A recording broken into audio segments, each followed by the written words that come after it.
So hello, good evening everybody. My name is Shivam Jagdish and welcome back to the channel.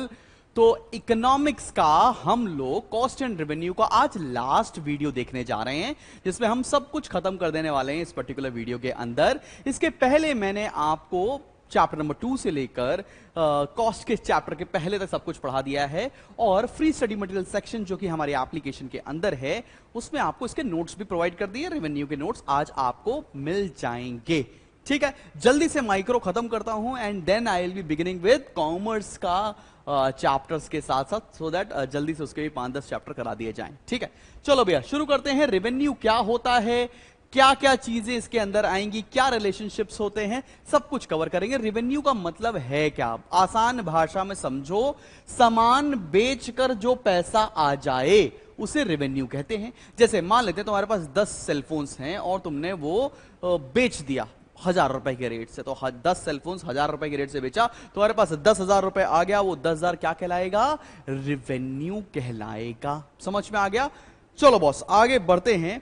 तो आसान भाषा में लिख सकते हैं money received from sale of a commodity is known as revenue. अब revenue को 3 part में पढ़ना है, टोटल रेवेन्यू, एवरेज रेवेन्यू और मार्जिनल रेवेन्यू। ठीक है ना, टीआर, एआर और एमआर। टीआर का मतलब क्या होता है, टीआर का मतलब होता है प्राइस इनटू क्वांटिटी। प्राइस और क्वांटिटी का मल्टीप्लिकेशन कर दें तो टीआर आ जाएगा।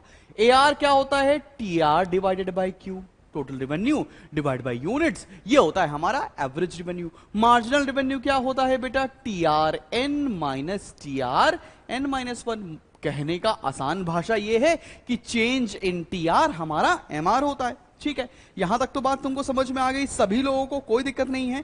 अब हमें जो सबसे इंपॉर्टेंट चीज पढ़नी है वो पढ़ना है बिहेवियर। आओ मेरे साथ पढ़ते हैं, लिखो भैया, behaviour of revenue curves, behaviour of revenue curves. अब 2 तरह की मार्केट में आपको रेवेन्यू कर्व के बिहेवियर को पढ़ना है, एक है परफेक्ट कंपटीशन और दूसरी है इम्परफेक्ट कंपटीशन। तो दोनों पढ़ते हैं। पहले शुरू कर रहे हैं परफेक्ट कंपटीशन। तो केस नंबर 1 मैं दिखा रहा हूं आपको, परफेक्ट कंपटीशन। परफेक्ट कंपटीशन में रेवेन्यू कर्व्स का क्या बिहेवियर होता है ये जानते हैं। उसके पहले एक शेड्यूल ले रहे हैं, मेरे साथ साथ लिख लो सभी लोग यूनिट्स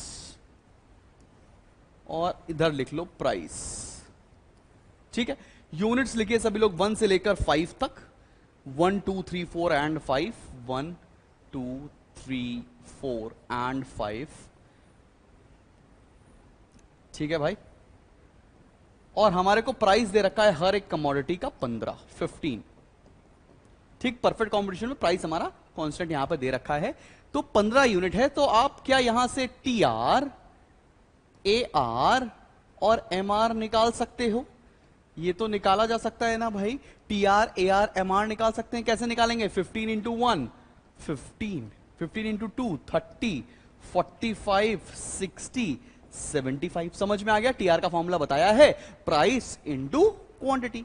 अब एआर कैसे निकालेंगे, टीआर डिवाइडेड बाय यूनिट्स। तो 15 डिवाइड बाय 1 15, 30 डिवाइड बाय 2 15, 15 15 और 15। मतलब यहां से यह समझ में आ रहा है कि जो एवरेज रेवेन्यू है वो प्राइस के बराबर है। फिर निकालते हैं मार्जिनल रेवेन्यू। 1 से पहले का यूनिट पे तो 0 होगा, तो 15 माइनस 0 15, 30 माइनस 15 15, 45 माइनस 30 15, 15 एंड 15। मतलब यहां से यह समझ में आ रहा है कि परफेक्ट कंपटीशन की मार्केट के अंदर AR equal to MR equal to price होता है। AR equal to MR equal to price होता है अंडर परफेक्ट कंपटीशन। तो जरा एक काम करते हैं, इसका डायग्राम बना लेते हैं। डायग्राम बनाएंगे, X axis origin, Y axis, यहां पर है प्राइस, यहां पर है बॉस क्वांटिटी। ठीक है, यहां तक समझ में आ रहा है सभी लोगों को। चलो यहां पे बना रहे हैं, ये हो गया हमारा AR equal to MR equal to price parallel to X axis. कोई दिक्कत वाली बात तो नहीं है, क्लियर है। यहां पर प्राइस है और साथ में रेवेन्यू कर्व्स है। अब आगे बढ़ते हैं और एक और डायग्राम बनाते हैं टीआर का। X axis origin, Y axis, यहां पर है क्वांटिटी, यहां पर है टीआर। टीआर जैसे ही बनाएंगे तो वो हमारा कुछ ऐसा बन रहा है, 0 यूनिट पर 0, फिर एक अपवर्ड टेंडिंग लाइन स्ट्रेट बन रही है, आप प्लॉट करके भी देख सकते हैं। तो तुम्हें यहां से एक चीज तो समझ में आ गया कि behaviour of TR, AR, MR क्या होगा under perfect competition. Under perfect competition AR and MR is equal to price and they are parallel to X axis, whereas TR increases at a constant rate. Clear है? It's an upward sloping curve. तो perfect competition clear हो गया। अब बढ़ते हैं अगले case पर, जो कि हमारा लास्ट केस है, वो है इम्परफेक्ट कंपटीशन। अब बिहेवियर पढ़ना है इम्परफेक्ट कंपटीशन के अंदर। इम्परफेक्ट कंपटीशन के अंदर ये दो तरह की मार्केट्स होती हैं। अभी आगे आने वाले चैप्टर्स फॉर्म्स ऑफ मार्केट में मैं इसको और डिटेल में पढ़ाऊंगा, ठीक है ना, लेकिन for the benefit of this chapter हम इसको कंप्लीट करते चलते हैं। चलो बॉस, इम्परफेक्ट कंपटीशन के ऊपर आ रहे हैं, एक और शेड्यूल बनाएंगे, प्राइस लेंगे और यूनिट्स लेंगे। लिखिए यूनिट्स 1 से लेकर 7 तक। यूनिट्स लिखिए सभी लोग 1 से लेकर 7 तक। जल्दी से ले लीजिए प्राइस भी, और प्राइस लिखिए 2018-16, 2018-16, 2018-16, 14, 12, 10, 8, 14, 12, 10, 8, 14, 12, 10, 8। अब क्या सब बच्चे यहां पर टी आर, ए आर और एम आर निकाल सकते हैं? क्या सब लोग निकाल लेंगे T R, A R, M R? आपको पता है ना कैसे निकालते हैं? चल भाई, टीआर कैसे निकालेंगे? प्राइस इंटू क्वांटिटी, मतलब ये हो गया 20, 18 2 36, 16 3 48, 14 4 56, 12 5 60, 10 6 60, 8 7 56, 56। यहां तक क्लियर हो गया? सबको समझ में आ गया यहां तक क्या क्या चीजें की हैं हम लोगों ने? एआर कैसे निकालेंगे? TR divide by units, 20 divide by 1 20, then 18, then 16, then 14, 12, 10, 8। मतलब यहां से एक चीज तो क्रैक हो गई कि एआर और प्राइस बराबर बराबर होता है, मतलब प्राइस ही एआर है, चाहे वो परफेक्ट कंपटीशन हो और चाहे वो इम्परफेक्ट कंपटीशन हो। परफेक्ट कंपटीशन में प्राइसेस सबके सेम थे, इम्परफेक्ट कंपटीशन में प्राइसेस सेम नहीं है।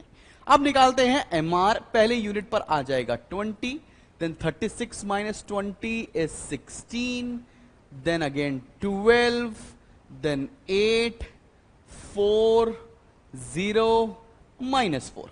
सबको निकालना आ गया? इम्परफेक्ट कंपटीशन में निकाल लिया ना?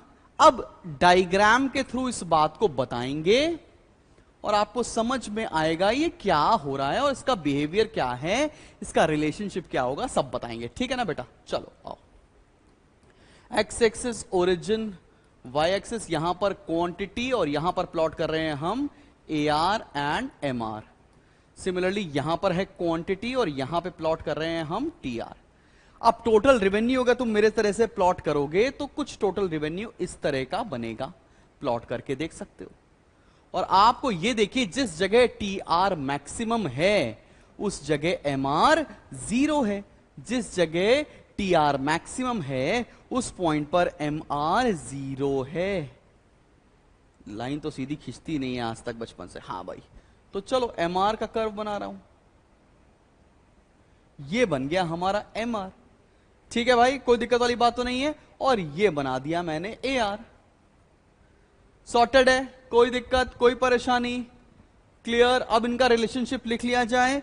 चलो बॉस, इस पॉइंट को क्यू बोल देते हैं, ये भी है हमारा क्वांटिटी। अब रिलेशनशिप किसके किसके बीच में लिखने हैं, आओ जरा वो देखते हैं। पहला रिलेशनशिप हम लिखने जा रहे हैं टीआर और एमआर के बीच में। टीआर एंड एमआर के बीच में पहला रिलेशनशिप, फिर एआर एंड एमआर के बीच में दूसरा रिलेशनशिप, और ये टॉपिक आपका खत्म हो जाएगा यहीं पर। ठीक है ना? तो चलो देखते हैं। पहला point, when MR is positive, when MR is positive, TR is increasing. सही बात है बिल्कुल। दूसरा point, when MR is 0, TR is maximum. Third point, when MR is negative, TR is falling.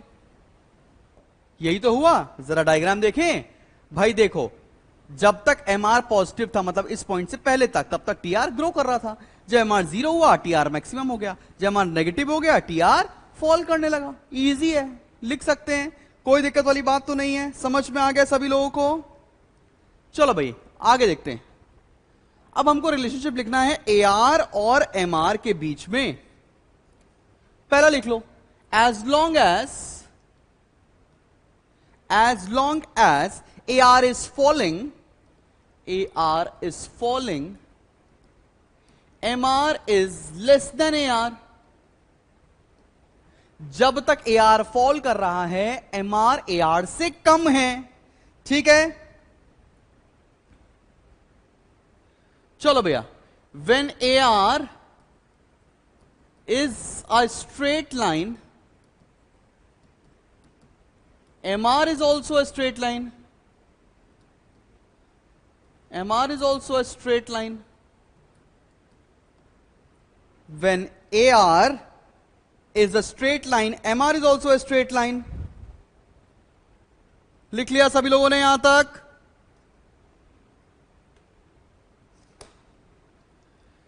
And rate of fall of MR is twice as rate of fall of AR।